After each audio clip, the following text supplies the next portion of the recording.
하나님 말씀입니다. 민수기 5장 1절부터 10절까지. 민수기 5장 1절부터 10절입니다.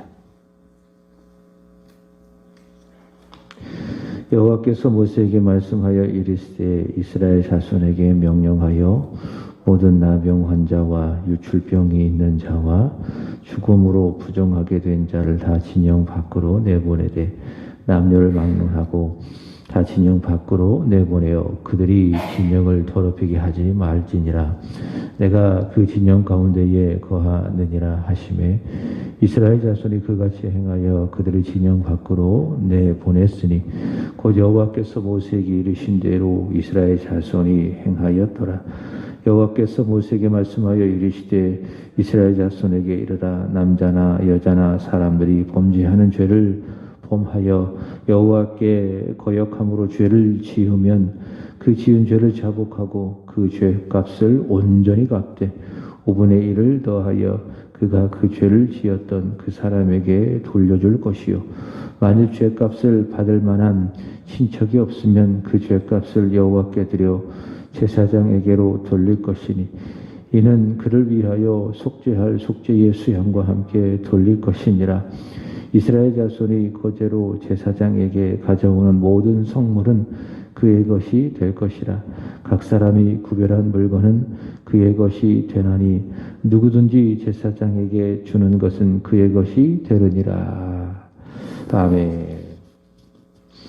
오늘 읽을 말씀은 민수기 5장 10편 39편 그리고 아가서 히브리서 3장입니다. 오늘 말씀의 주제는 범죄입니다. 범죄. 조금 내용이 무겁죠. 어제 수요 예배 때 말씀을 잠시 전했습니다. 우리가 예수를 믿을 때에 우리에게는 씻음의 역사가 있는데 그것을 중생의 씻음, 그런 씻음의 역사가 일어나는 겁니다. 그러나 우리가 육신을 벗어날 때까지 매일매일 내 죄를 자백하며 성결해지는 성화의 씻음이 있어야 된다. 그것을 말씀을 드렸습니다. 이것이 예수께서 요한복음 13장 10절에 목욕한 자가 누구를 말하죠? 중생의 씻음을 받은 자. 목욕한 자는 발을 씻어야 된다. 성화에 씻음이 있어야 된다라고 하는 말씀의 의미이죠. 그러면 왜 목욕한 자는 발을 씻어야 되는 것인가? 중생의 씻음을 받은 자는 왜 매일매일 성화에 씻음이 있어야 하는가? 라고 했을 때에 이 죄라고 하는 것이요. 이 죄, 존재하는 이 죄가 아주 치명적인 것이기 때문에 그렇습니다. 오늘 읽으실 히브리서 3장으로 한번 가보시면 3장 12절에 이런 말씀이 있습니다. 이 죄가 얼마나 치명적인지 형제들아 너희는 삼가 혹 너희 중에 누가 믿지 아니하는 악한 마음을 품고 살아계신 하나님에게서 떨어질까 조심할 것이요. 죄가 왜 치명적인가? 사람이 죄를 짓잖아요. 그게 이제 입술로 죄를 짓든 또 마음에 이 죄를 채우든 또 어떤 행동으로 그 죄를 행하든 범죄하든 그 죄를 지으면은 그 죄가 마음에 들어오고 또 그 마음을 죄가 지배하게 되고 그럼 결국 어떻게 되는가? 살아계신 하나님께 떨어지게 된다. 이게 죄가 아주 치명적인 이유입니다. 우리도 하여금 하나님께 떨어지게 만드는 것. 그것이 바로 죄다. 그래서 죄가 우리에게 있어서 치명적이다. 우리는요, 어떤 존재인가 하면 하나님으로 사는 사람입니다. 그러니까 하나님을 힘입어서 기동하고 살고 존재하는 사람입니다. 바꾸어 말한다면 하나님 없이 우리는 존재할 수가 없습니다. 그래서 우리는 매 순간 하나님을 의지하며 살아가는 겁니다.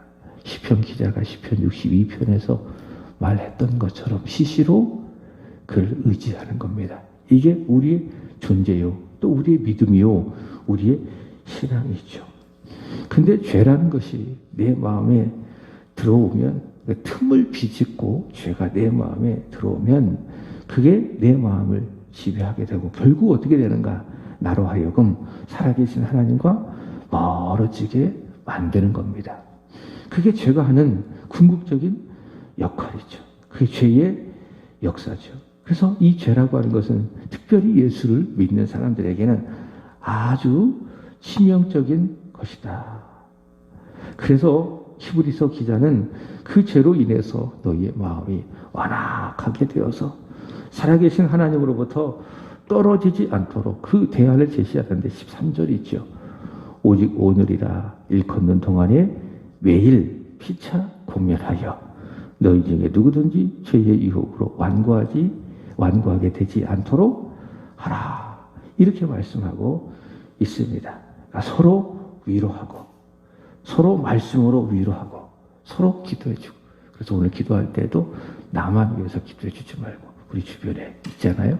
이분들이 오늘도 믿음으로 하나님을 잘 섬기며 하나님 앞에 주를 위하여 살아갈 수 있도록 서로 기도해 주는 거예요.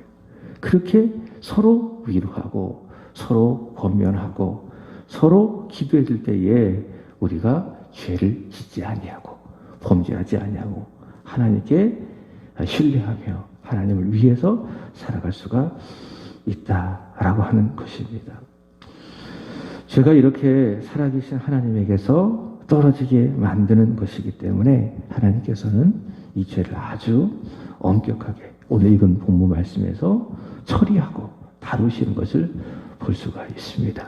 그러니까 죄가 그만큼 무섭기 때문에 하나님은 이 죄를 아주 엄격하게 처리하신다. 인간적으로 볼 때에는 아주 안타까울 정도로 좀 민망할 정도로 이 죄를 엄격하게 하나님께서 단호하게 다루십니다. 왜냐하면은 이스라엘 자손들이 범죄를 하면 어떻게 되지요? 그 마음이 완악해지고 히브리서 기자가 말하는 것처럼 살아계신 하나님에게서 떨어지는 겁니다. 그게 이스라엘 자손들의 불행이에요. 이스라엘 자손들은 하나님으로 살아야 돼요. 그들은 하나님의 백성, 하나님의 것입니다.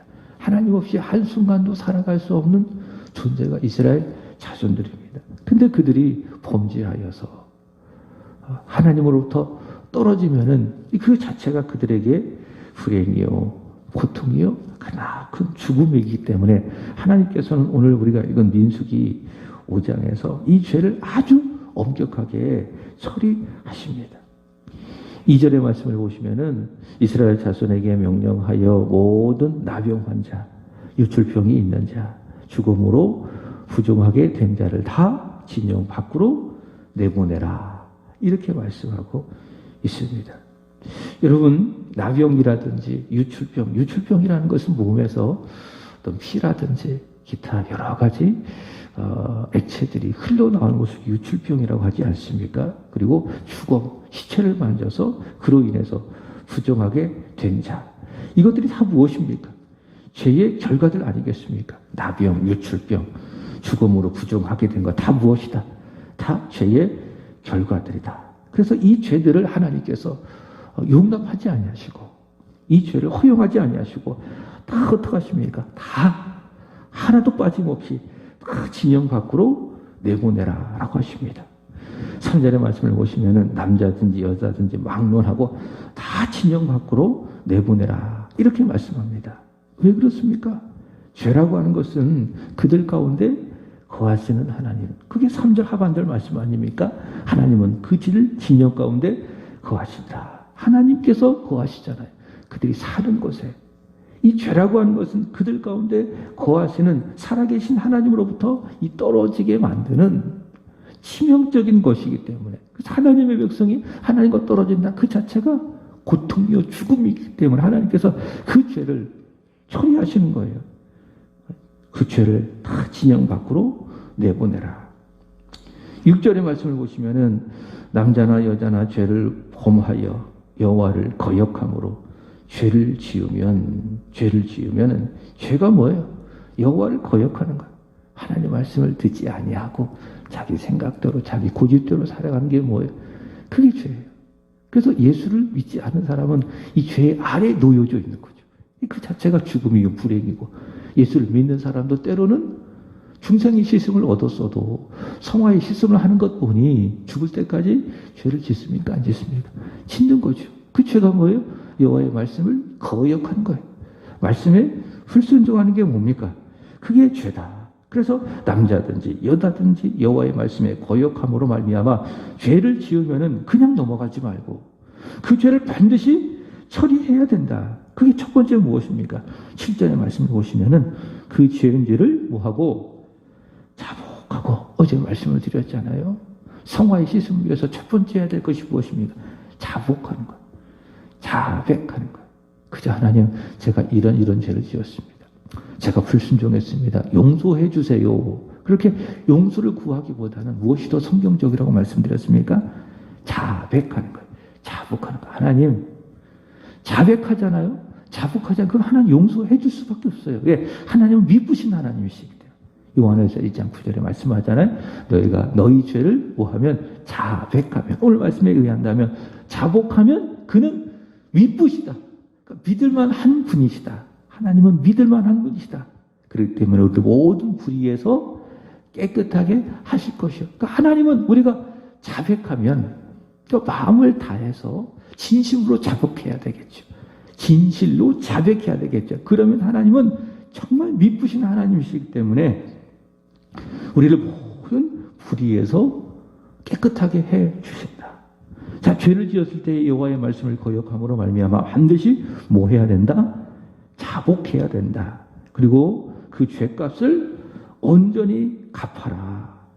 5분의 1을 더해서 그 죄값을 온전히 갚아라. 왜? 누구에게? 내가 죄를 지었던 바로 그 사람에게. 그러니까 하나님의 말씀에 거역해서 사람들과의 관계 속에 상대방에게 피해를 주었거나 죄를 지었잖아요. 그럼 하나님 앞에 와서 내 죄를 자복하고, 그리고 내가 피해 준 그것을 온전히 갚는 거예요. 그리고 그것을 끝내는 것이 아니라 거기에다가 피해를 준 5분의 1을 더해서 온전히 갚아라. 왜 이렇게 하십니까? 제가 얼마나 책임 있는 일이었는지, 제가 얼마나 공동체를 또 나를 힘겹게 하고 고통스럽게 하는 일인지를 깨달아 알아서 다시는 범죄하지 아니하도록 하나님께서 이런 처리를 하게 하신 것이다. 그만큼 하나님께서는 이 죄를 단호하게 처리하시는 거예요. 이 죄가 있으면은 사람과의 관계 속에서 그들이 하나님으로부터 벌어지고, 개인뿐만이 아니라 읽진 않았지만 11절부터 31절까지 한 아내가요, 12절 말씀을 보시면 탈선을 했어요. 남편에게 신의 믿음을 저버렸어요. 그럴 경우 무엇입니까? 그것 또한 역시 죄다. 죄가 그거죠. 탈선하는 거예요. 하나님께서 우리 인생들에게 걸어가라라고 하는 그 길이 있습니다. 이 길, 이걸 정도라고 이야기합니다. 우리 예수 믿는 사람들은 정도를 걸어가야 돼요. 그러니까 하나님께서 정해주신 그 길. 근데 탈선이 뭡니까? 그 길에서 벗어나는 거예요. 이게 죄입니다. 그 죄라고 하는 것을 헬라어로 하말티아라고 이야기하죠. 관역에서 벗어나다. 화살이 정확하게 관역에 맞추어져야 되는데 그 관역에서 벗어나는 것을 하말티아, 그걸 죄라고 이야기합니다. 모든 인생들이 하나님 앞에 가야 될 그 길이 있다. 그게 뭐예요? 전도서 12장에 나오죠. 여호와를 경외하고 그의 말씀을 지켜 행하는 것이 인생들의 본분이니라. 이게 본분이죠. 근데 인생들이 여호와의 말씀을 행하지 아니하고 자기 의지대로, 자기 생각대로, 자기 고집대로 하나님을 무시하고 살아가는 게 뭡니까? 그것이 바로 죄다. 탈선이 바로 그런 의미입니다. 탈선. 여인이 탈선하여 여인으로서 아내로서 걸어야 될 그 길이 있는데 남편을 향하여서 그 길에 탈선하여서 남편의 믿음을 저버린 경우, 그것 또한 역시 죄이기 때문에 27절 말씀을 보시면은 저주가 되게 하는 바로 그 물을 쭉 이제 16절부터 소개를 하고 있어요. 그 물을 마시게 되면 그 물이 어떻게 들어갑니까? 배에 들어가게 돼서 쓰게 되어져서 배가 부르게 되고 그 넓적다리가 마르며 그 죄를 지은 여인은 백성 중에 저주거리가 되게 하는 것입니다. 하나님은 그 백성이 이렇게 하나님으로부터 멀어지게 하는 이 죄, 이 범죄를 아주 싫어하시고, 그래서 오늘 민수기 5장의 말씀을 통해서 그 죄를 엄격하면서도 아주 단호하게 처리하심으로 말미암아 하나님의 백성이 거룩하신 하나님과 한순간도 떨어짐이 없이 살아가기를 바라신다. 바로 그것을 알아야 돼요. 야, 하나님께서 왜 이렇게 무섭게 처리하시느냐, 하나님 자비가 전혀 없으시로구나, 이렇게 이 말씀을 보면 오해를 하는 거죠. 그러나 이 말씀을 보고 하나님 참 죄를 싫어하시는구나, 죄를 정말 미워하시는구나. 왜? 죄를 지으면은 히브리서 기자가 말했던 것처럼 살아계신 하나님으로부터 떨어짐이요, 그것이 불행이요, 그것이 죽음이기 때문에 하나님께서는 이렇게 죄를 엄격하게 처리하시는 것이로구나. 하나님의 이런 공의로운 하나님의 처리에 대해서 우리는 감사할 수 있어야 된다라는 겁니다. 여러분, 우리가 말로 죄를 짓지 않기를 원합니다. 마음으로도 죄를 짓지 않기를 원합니다. 내 생각, 내 행동에도 죄가 없기를 바랍니다. 그런 죄가 없어야, 다시 말해 믿음으로 충만하고 예수로 충만해야 내가 하나님과 더 가까워지는 거예요. 그러나 믿음이 사라지잖아요. 믿음이 소멸되잖아요. 그리고 예수로 충만하지 않잖아요. 그럼 내 안에 죄가 막 역사하는 겁니다. 그러니까 둘 중에 하나야 돼요. 마음은 믿음이 역사하느냐 아니면 죄가 역사하느냐, 예수로 충만하느냐 아니면 죄로 충만하냐. 항상 이 두 갈래다. 사실 어떻게 보면 중간지대라는 것이 없습니다. 죄가 충만하게 역사하면 하나님으로부터 멀어지는 겁니다. 살아계신 하나님으로부터 떨어지는 겁니다.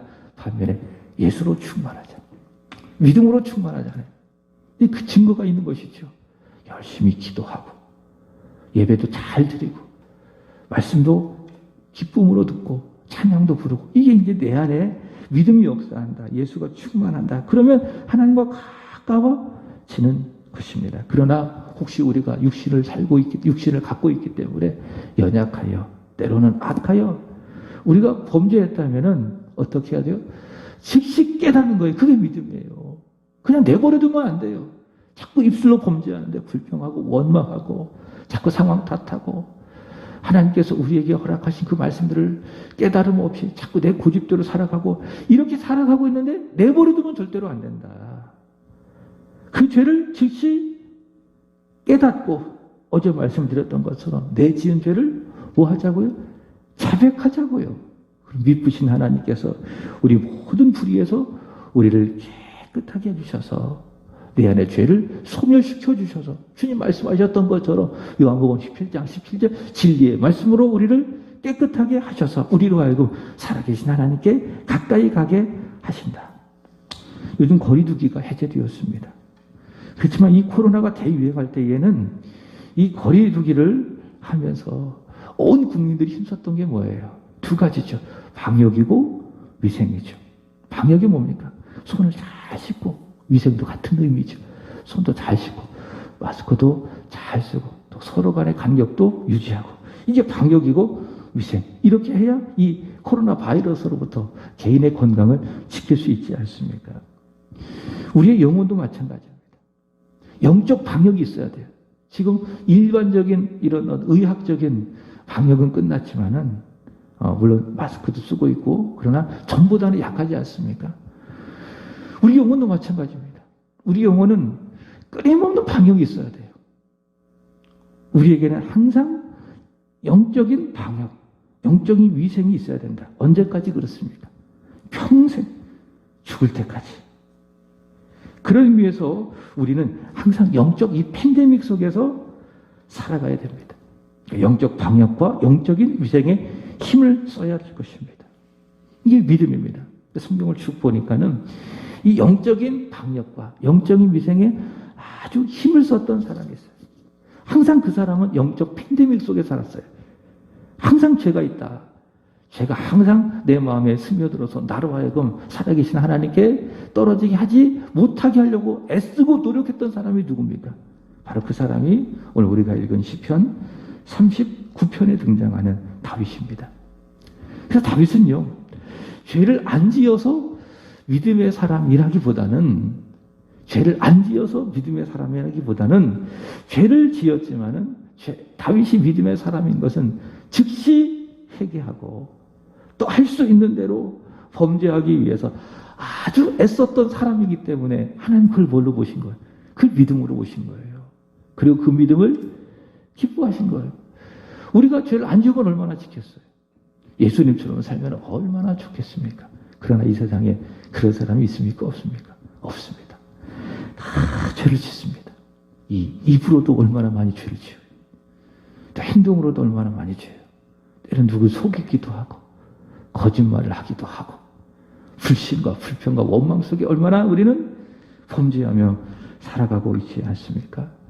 근데 믿음은 뭐냐면 그것을 깨닫고 즉시 하나님 앞에 자복하고 회개하는 것, 그것이 바로 믿음이다.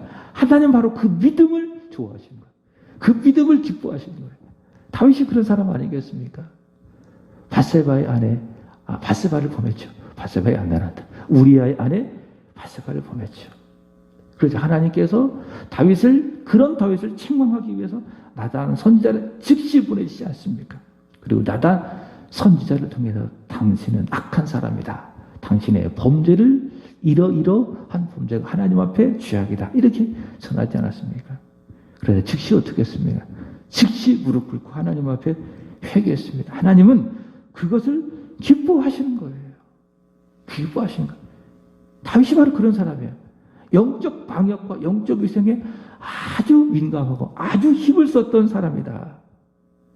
그래서 다윗은 이렇게 이야기합니다. 시편 39편 1절의 말씀을 보면 내가 말하기를 내 행위를 조심하여 내 혀로 범죄하지 아니하리니. 그래서 다윗은 어떤 사람이냐?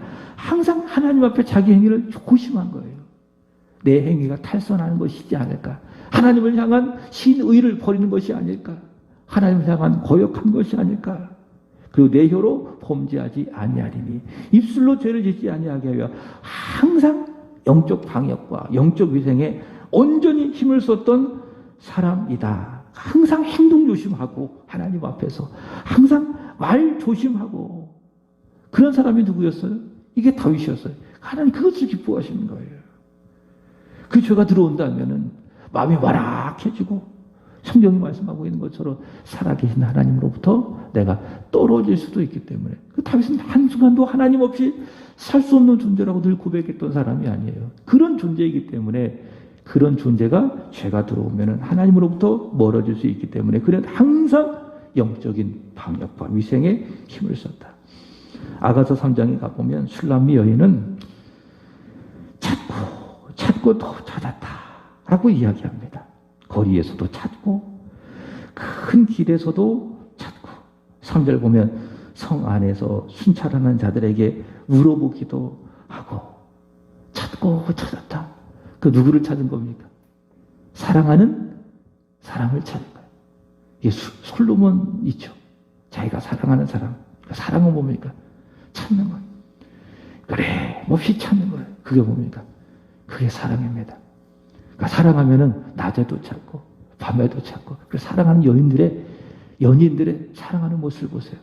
낮과 밤이 중요합니까? 그죠? 밤에도 찾고 아침에도 찾고 낮에도 찾고. 그게 뭐예요? 그게 사랑하는 거예요. 그러니까 예수님 사랑하는 것도 마찬가지예요. 내가 필요할 때만 찾는다? 그럼 어떻게 보면 사랑이 연약한 사랑이에요. 그러니까 부실한 사랑이에요. 그런 사랑은. 필요할 때만 찾는 사랑 하나님을. 부실한 사랑이다. 진정한 사랑은 무엇입니까? 항상 찾는 거예요. 시시로 찾는 거예요. 그게 뭡니까? 그게 하나님을 사랑하는 거예요. 우리가 예수를 사랑한다고 한다면 항상 예수를 찾는 거예요. 찾고 또 찾고 거리에서도 찾고 사람들이 많은 큰 길에서도 찾고 주의 전에 와서도 찾고 내가 살고 있는 현장에서도 끊임없이 예수를 찾고. 그게 뭡니까? 우리가 예수를 사랑하는 거예요. 그리고 그렇게 찾잖아요. 그럼 예수님은 그렇게 예수님을 찾는 우리를 기뻐하시고 우리를 만나주시는 겁니다. 나를 사랑하는 자가 나의 사랑을 입으며 나를 간절히 찾는 자가 나를 만나리라.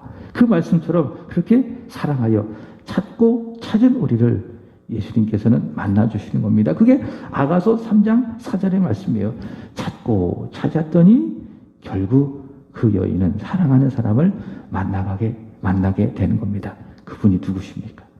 바로 영적으로 의한다면 우리의 신랑 되시는 하나님의 아들 예수 그리스도. 오늘 말씀 전체적으로 본다면 우리로 하여금 살아계신 하나님으로부터 떨어지게 만든 그 죄를 단번에 십자가의 죽으심으로 말미암아 해결하여 주신 예수 그리스도이시다라는 겁니다. 그래서 범죄하지 아니하려 하나님의 말씀을 내 마음에 두어야 되는 것처럼 우리는 범죄하지 아니하려, 다시 말해 죄를 지어 하나님으로부터 멀어지는 그런 일들이 없도록 우리는 끊임없이 예수를 찾고 또 찾고 예수를 내 마음에 풍성하게 가득하게 채워서 더욱더 하나님과 함께 하나님을 위해서 하나님으로 말미암아 살아가는 저와 여러분이 되어야 될 줄로 믿습니다. 오늘 하루 이 세상에 있는 것들을 찾지 마시고 오직 예수를 찾고 또 찾기를 축복합니다.